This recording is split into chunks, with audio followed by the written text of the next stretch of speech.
la 12e étape de la Vuelta a España entre Jaén et Cordoba.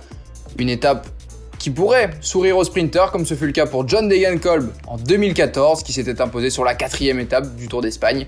Aujourd'hui, 175 km avec 2 ascensions dans le final, des difficultés qui pourraient permettre aux meilleurs punchers et grimpeurs de s'extirper, mais vont-ils résister au retour du peloton et des sprinters au cours de la descente et du petit bout de plat qu'il restera? En tout cas, ils sont 8 à l'avant, 3 plus 5, avec notamment Chadaga qui fête son anniversaire aujourd'hui, tout comme Arnaud Démare qui a 30 ans. On retrouve Sander Armé, Berwick pour Israel Startup Nation. 8 coureurs, Maxime Van Gils, également Stan de Wulf, le belge d'AG2R Citroën. Mais le peloton contrôle 1 minute 10, 2 minutes au plus grand de l'écart. C'est la formation Emirates pour Matteo Trentin qui contrôle. On a vu également la Jumbo-Visma et Chadaga qui est distancé à 59 km de l'arrivée. Dans la première ascension du jour, l'Américain qui va sans doute viser le contre-la-montre final de ce Tour d'Espagne. Et regardez dans cette courbe à gauche, le peloton qui s'en va sur la droite et chute au sein du groupe principal, avec notamment Primoz Roglic, le leader de la Jumbo-Visma, Adam Yates également à terre, toute la formation jaune et noire qui attend son leader. On a vu Tom Pidcock également, Dylan Van Baarle, Puccio, Nelson Oliveira pour la Movistar, beaucoup de coureurs à terre ou en tout cas retardés qui vont ensuite pouvoir repartir. À 26 km du but, on attaque l'ultime ascension du jour, l'Alto del 14%, on va la faire un peu en français. Et là, c'est difficile évidemment pour les coureurs échappés, Sander Armé, Stan de Wulf qui sont repris. Et c'est Van Gils, le belge de Lotto Soudal, qui insiste, mais l'écart n'est plus que de 36 secondes. Et ce sera trop peu pour le jeune belge qui va voir le peloton fondre sur lui.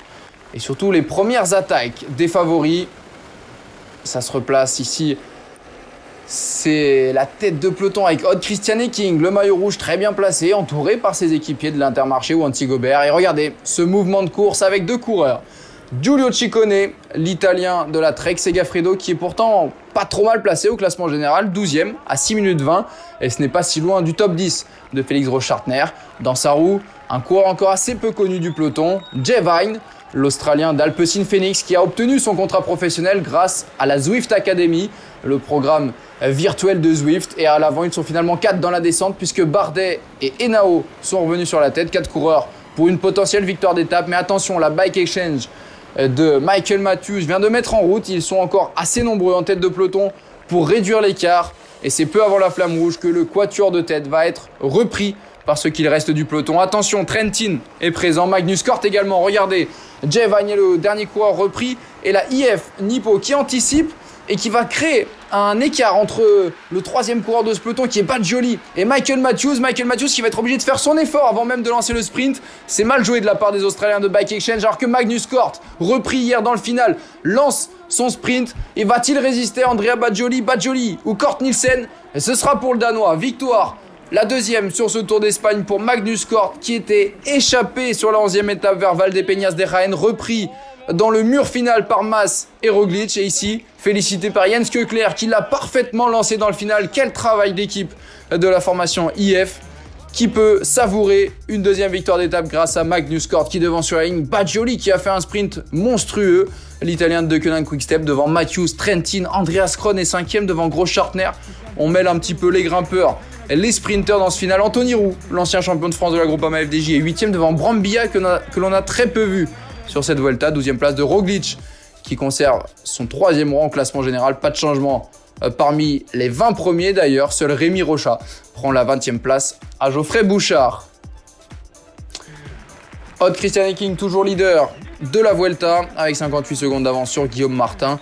Demain, la 13e étape entre Belmez et Villanueva de la Serena, 203,7 km, une très longue étape sans grande difficulté. Il y aura un sprint bonification, un sprint intermédiaire dans le final de l'étape.